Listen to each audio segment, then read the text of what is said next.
পরম পুরুষ যুগে যুগে এসেছেন, তাকে বারবার পরীক্ষা দিতে হয়েছে, তুমি কি সেই?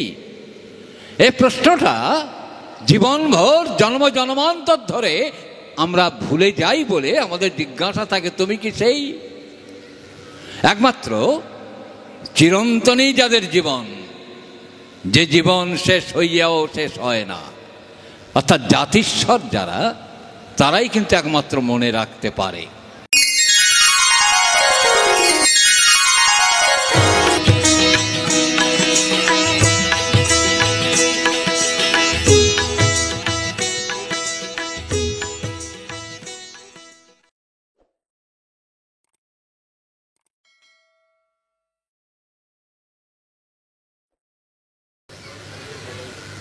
পরম দয়াল ঠাকুর আমার স্নেহের আশীষ ভট্টাচার্য অদ্ভুত সুন্দর অবলীলাক্রমে পুরুষোত্তমের জীবন দর্শনটা অতি অল্প সময়ের মধ্যে আমাদের কাছে পরিবেশন করেছেন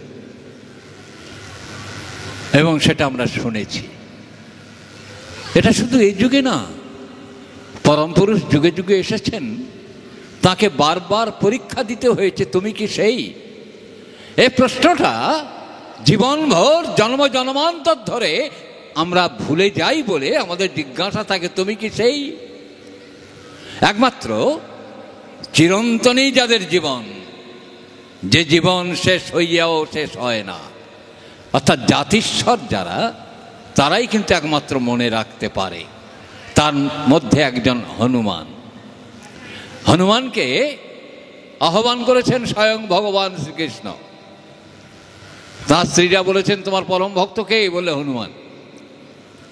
তো তাকে একবার দেখাও, তুমি নাকি রামচন্দ্র ছিলে, তোমার রাম অবতারে সীতার এত ভক্ত হনুমান, তা আমরা একটু দেখতে পাবো না? বলছে ঠিক আছে। গরুড় পাখিকে পাঠিয়েছেন, পক্ষীরাজ গরুড়, যিনি ভগবান বিষ্ণুকে বহন করে বেড়ান, তিনি গিয়েছেন আমন্ত্রণ করতে। হনুমান, তোমাকে এখনই যেতে হবে। বলে কার কাছে? ভগবান শ্রীকৃষ্ণ আবির্ভূত হয়েছেন, তার কাছে তোমাকে যেতে হবে। বলে ধর, আমি রামচন্দ্র ছাড়া কাউকে মানি না। এটা আমাদের সবার জীবনে ঘটে থাকে। হিন্দু, মুসলমান, খ্রিস্টান সবাই মনে করছে আমি আমার ক্রাইস্ট ছাড়া কাউকে ভালোবাসি না। ইসলামীরা মনে করছে আমি আমার রসুল ছাড়া কাউকে ভালোবাসি না। হিন্দুরা মনে করছে আমি আমার রামচন্দ্র ছাড়া বা শ্রীকৃষ্ণ ছাড়া বা শ্রী চৈতন্য ছাড়া আমি কাউকে ভালোবাসি না। এরকম আমাদের এক একজনের এক একটা অহংয়ের ডালা নিয়ে আমরা সাজিয়ে বসে আছি। ঠিক হনুমান, তিনিও মানব জগতের মানব জীবন নিয়ে এসেছেন, তো তিনিও কিন্তু ভগবানকে চিনতে পারছেন না। তিনি ভাবছেন আমার রাম চলে গেছেন, সেই রামের উপাসনা করছি, আবার কৃষ্ণ বলে কোন ভদ্রলোক আসবে যে যাকে আমি গ্রহণ করব। গরুড় গিয়ে যেই ডেকেছেন, গরুকে নোপাত্তা করে বলছেন, যাও তোমার শ্রীকৃষ্ণকে ভজনা করার জন্য। হনুমান না। তাহলে কে? ফিরে এসছেন প্রভু, আমি ডাকলাম, উনি আপনাকে তাচ্ছিল্য করে উড়িয়ে দিলেন। বললে আমি কৃষ্ণের ভজনা করতে এই পৃথিবীতে আসিনি, আমি ভগবান শ্রীরামচন্দ্রের ভক্ত। বলে আমার নাম করেছিলে? বলে হ্যাঁ, আপনার নাম করেছিলাম, পাত্তা দিল না। আবার তুমি যাও। না না না, যাবো না, ভয়ঙ্কর লোক। ও লেজে করে এমন করে খেলায়, আমার সব শক্তি তছনছ করে দিয়েছে। বলে তাহলে কি হবে? তুমি যাও না, আর একবার যাও। আগেরবার গিয়েছে, যাওয়ার পরেই বলছেন তোমাকে ভগবান রামচন্দ্র আহ্বান করেছেন। হ্যাঁ, রাম আহ্বান করেছেন। তিনি কোথায় আছেন? বলছেন দ্বারকার রাজপ্রাসাদে তিনি আছেন। তিনি মুহূর্তের মধ্যে দ্বারকার রাজপ্রাসাদে এসে বলছেন কোথায় যাচ্ছে? বলে আমাকে আমার প্রভু রামচন্দ্র আহ্বান করেছেন, আমি আমার প্রভু দর্শনে যাচ্ছি। গেটকিপার যে দরবান যে, সে কিন্তু যেতে দেবে না, এক থাপ্পড় মেরে সরিয়ে দিয়ে গিয়ে হাজির। কৃষ্ণকে দেখছে। কৃষ্ণ মিটি মিটি হাসছে। বলছে তুমি আমাকে চিনতে পারছো না? বলে না না, আমি তোমাকে চিনি না, আমি রামচন্দ্র ছাড়া কাউকে ভজনা করি না। সঙ্গে সঙ্গে কৃষ্ণ রাম মূর্তি নিয়েছেন, দেখছেন জীবন্ত রাম তার সামনে দাঁড়িয়ে আছে। এবার রামকে প্রণাম করেছেন, ইশারায় বলছেন আমার সীতামা কই? তখন রুক্মিণী এসে পাশে দাঁড়াতে সীতামা বলে তাকে প্রণাম করছেন। পুরুষোত্তম শ্রী শ্রী ঠাকুর অনুকূলচন্দ্র তাঁর রাজত্বে অমন করে রামকৃষ্ণের পরম ভক্ত একজন অবিনাশ পালের বাবা, তিনি ঠাকুরকে ঠাকুর ভগবান বলে মেনে নেননি।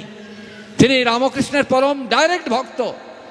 রামকৃষ্ণের সঙ্গে সাক্ষাৎকার ঘটেছে, রামকৃষ্ণের সঙ্গে কথা বলেছেন, রামকৃষ্ণ তাকে আদেশ করেছেন, তাই রামকৃষ্ণ ছাড়া কাউকে তিনি ভজনা করবেন না। অবিনাশ পালকে হিমায়তপুরে দীক্ষা গ্রহণ করেছেন, করে এসে বাবার কাছে বলেছেন, বাবা আমি জীবন্ত রামকৃষ্ণের দীক্ষা গ্রহণ করেছি। বলছে তুমি ঠিক কাজ করনি। রামকৃষ্ণ পরমহংসদেব এই তো বছর 2 আগে গিয়ালো, তুমি আবার কোন রামকৃষ্ণকে ভজনা করলে? বলে হ্যাঁ বাবা। বলে আসবে, একবার নিয়ে আসবে তো তোমার রামকৃষ্ণকে। আবার গিয়েছেন হিমায়তপুরে। হিমায়তপুরে গিয়ে বলছেন, প্রভু আমার একটা প্রার্থনা। বলছে কি? আপনারই পরমা ভক্ত আমার বাবা, স্বয়ং রামকৃষ্ণের সাক্ষাৎ লাভ হয়েছে তার, তিনি রামকৃষ্ণ ছাড়া কাউকে ভগবান বলে মানেন না।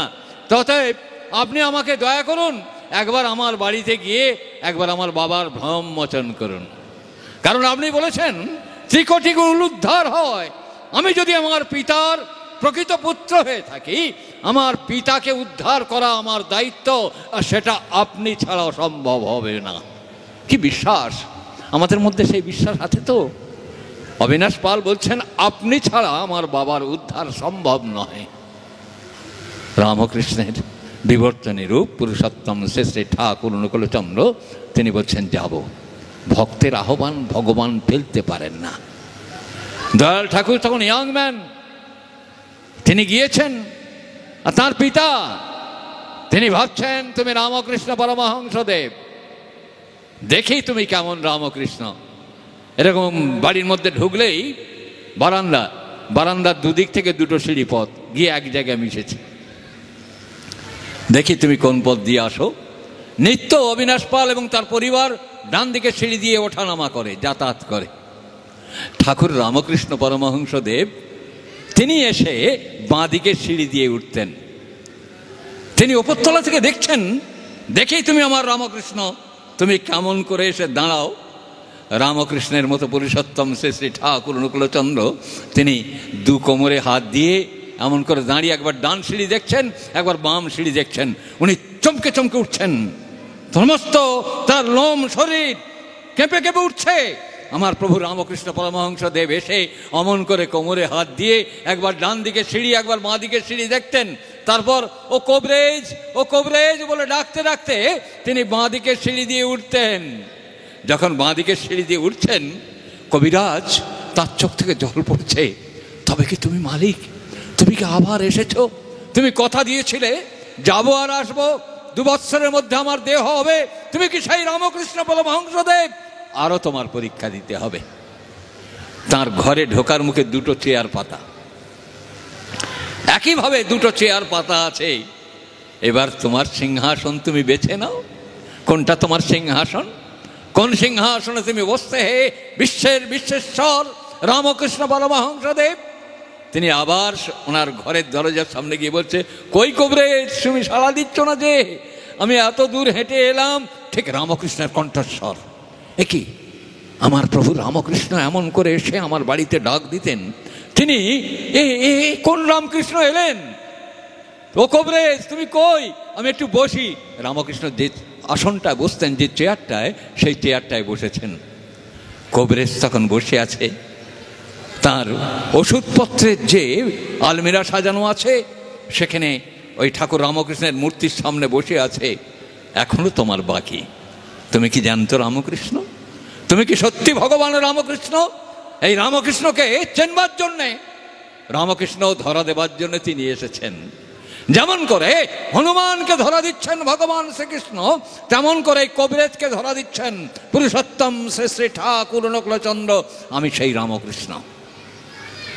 তিনি এই এবার বলছেন, ও কবিরাজ আমার পেটে যে বড্ড ব্যথা গো, আমার বড় পেটে পেন হয়, তুমি আমাকে একটু পাঁচন করে খাওয়াও তো দেখি।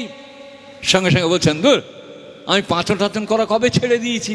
কি যে বলো কবিরাজ, তুমি যা আমার জন্য পাঁচন করে রাখিস গো, তুমি আমার জন্য পাঁচন করে রেখেছো, দেবে না? বলছে, না না, আমার তোমার জন্য কোনো পাঁচন আমি করিনি। আলমিরাটা হলো, ওই কোণে যে বোতলটা আছে ওই বোতলটা আমার বোতল। চমকে উঠেছে, তোমার জন্য আমি পাঁচন করব?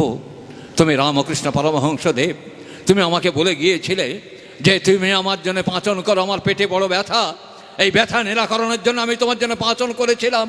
তুমি বলেছিলাম এই পাঁচন এসে গ্রহণ করব, তারপর তোমার দেহত্যাগ হলো, আর দেহত্যাগ হওয়ার পরে তুমি ব্রহ্ম, একমাত্র তুমি ব্রহ্ম, তুমি একমাত্র সত্য বলেছ, ব্রহ্ম সত্য জগৎ মিথ্যা, সেই তুমি ব্রহ্ম। তুমি কি কখনো মিথ্যা কথা বলতে পারো? তবে কি তুমি সেই ঠাকুর রামকৃষ্ণ পরমহংসদেবের বিবর্তনে ছন্দে বিবর্তনে ধারাবে তুমি আবার আবির্ভূত হয়েছে এই ধরার বুকে। তুমি ধরা দিয়েছ চিরধরা, তুমি ধরা দিয়েছ সেই ধরার বুকে। এই ধরা দিয়েছেন তিনি। বার করো, বার করো, আমার পাঁচনটা বের করো। পাঁচনটা বের করে দিতেই ঢেলে দিয়েছেন, খেয়ে বলছেন, কবরেজ, ব্রহ্ম সত্য জগৎ মিথ্যা, ব্রহ্ম কখনো মিথ্যা কথা বলে না কবরেজ।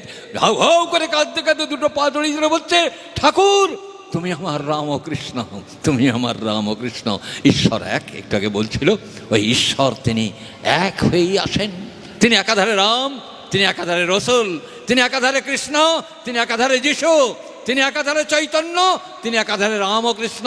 আর সবার পরিপূরণ করার জন্য ফুলফিল আর the best of the world creation পুরুষোত্তম শ্রী শ্রী ঠাকুর অনুকূলচন্দ্র, তিনি এক এবং অদ্বিতীয়। আজকের এই নববর্ষের প্রথম সন্ধ্যায় আপনাদের সঙ্গে আমরা মিলিত হতে পারলাম। আমার খুব আনন্দ লাগছে। আমাদের পূর্বসূরীদের যতদূর যতক্ষণ মনে পড়েছে সবাইকে আমরা এখনো দিতে পারিনি, সবাইকে আমরা স্মরণে এনে সবার সম্ভব হয়নি। আরো অনেক অনেক ঋষি মনি ঋষি বাকি আছে এই সৎসঙ্গ জগতের, তাঁদেরও আমরা বরণডালা দিয়ে সাজাবার চেষ্টা করব। আমার সম্মানীয় শ্রদ্ধেয় পরিষদ প্রতিনিধি আজকে তার হৃদয় থেকে হৃদয় তরঙ্গে যে আনন্দের বন্যা বয়ে গেছে, সেই আনন্দের বন্যার ধারায় আমরা প্রত্যেকে যেমন করে ভাসছি, আনন্দে ভাসছি। এই আনন্দের ধারা প্রত্যেকটা অন্তরে অন্তরে যারা প্রয়াত হয়েছেন তাদের আত্মাগুলো কিন্তু এখানে এসে বসে ঠাকুরের কথা শুনছেন। পরম পুরুষ তাঁর চরণতলে প্রার্থনা হচ্ছে, কেষ্টদা প্রমুখ এসে বসেছেন, সবাই গিয়ে একটা দিকে বসতে যাচ্ছে, বলছে না না ওদিকে বসিস না, ওদিকে বসিস না, এই দিকে বস, এই দিকে বস। পুরো জায়গাটা খালি, লোক অনেক দূর চলে গেছে, তবু একটা দিক বসতে দিচ্ছেন না। যখন প্রার্থনা হয়ে যাবার পরে কেষ্টদা ছাড়নে বলা না, কেষ্টদা বলছেন, ঠাকুর ওদিকে অত খালি ছিল, আপনি বসতে দিলেন না, দেখুন তো সেই একদম মাঠের মাঝখানে গিয়ে চলে গেছে প্রার্থনার এই লাইন, আপনি কেন বসতে দিলেন না? ঠাকুর বলেছিলেন, আপনারা জাম্বায় আমার কাছে বসে প্রার্থনা করছেন, অম্বায় এই প্রেতাত্মাগুলো, বিদেহী আত্মাগুলো, তারা এসে কিন্তু আমার কাছে প্রার্থনা করে। আজকের গুরুদাস বন্দ্যোপাধ্যায়, চিত্তরঞ্জন বন্দ্যোপাধ্যায়, রমেশচন্দ্র ভট্টাচার্য, দাদা ঠাকুর, কেষ্টপদ ঘোষ, প্রত্যেকে এখানে এসে কিন্তু ওই পরম পিতার কাছে প্রার্থনা করছে, আমি আবার মানুষ হয়ে জন্মাতে চাই, আমি আবার মানুষ হয়ে জন্মাতে চাই, এই মানুষ হয়ে জন্মাতে চাই। মানুষ হব কেন না, আমি আরো বৃদ্ধি প্রাপ্ত হতে চাই। আমি যেমনটি ছিলাম তার থেকে নিত্য বেড়ে উঠবো, বেড়ে উঠবো, বাড়িয়ে তুলবো। এই বেড়ে উঠবো, বাড়িয়ে তুলবার জন্যই মানব জীবন সাধনা। তাই ঠাকুর বলছেন, ঈশ্বর এক, ধর্ম মানে বেড়ে চলা, বেঁচে থেকে বেড়ে চলা। এই বেড়ে চলাটা সবার মধ্যে আছে। হিন্দু বাড়তে চায়, মুসলমান বাঁচতে চায়, খ্রিস্টান বাড়তে চায়, বুদ্ধিস্ট বাড়তে চায়, চৈতন্য মহাপ্রভুর ভক্ত গোসাইরা বাড়তে চায়, সবাই বাড়তে চায়। তাই ধর্ম এক, ঈশ্বর এক। ঈশ্বর যেহেতু এক, তার ধর্মটাও কিন্তু এক। আর তার যে প্রেরিত তারাও কিন্তু ওই একই কথা বলেন, তুমি বেঁচে থাকো, বাড়তে থাকো, বেঁচে থাকো, বাড়তে থাকো। আমার বাচ্চা বাচ্চা শিশুরা ওরা কিন্তু এখানে আপনাদের কাছে অত্যন্ত সুন্দর নাটক উপস্থাপনা করবে, তারপর যাত্রা উপস্থাপনা হবে। আমি প্রার্থনা করি ওই বাজার বাল্যখিল্যর দল ওরা আপনাদের সামনে অপূর্ব সুন্দর আপনাদের কাছে পরিবেশন করবে, আপনারাও আনন্দিত হবেন। আজকের যে বিষয়গুলো নিয়ে ওরা নাটক উপস্থাপনা করছে আপনারা দেখলে আপনাদের ভালো লাগবে। আমি প্রার্থনা করি আজকের নববর্ষের প্রথম সন্ধ্যায় আপনারা শতবর্ষ জীবিত থেকে পুরুষোত্তম পতাকা বহন করুন, পুরুষোত্তম যজ্ঞে আত্মাহুতি দিয়ে আত্মশুদ্ধ হয়ে বুদ্ধত্ব প্রাপ্ত হন। এই প্রার্থনা আমার প্রিয় পরমের চরণে জানিয়ে আমি আজকের আলোচনা শেষ করছি এবং আজকের এই সভার সমাপ্তি ঘোষণা করছি। জয় গুরু।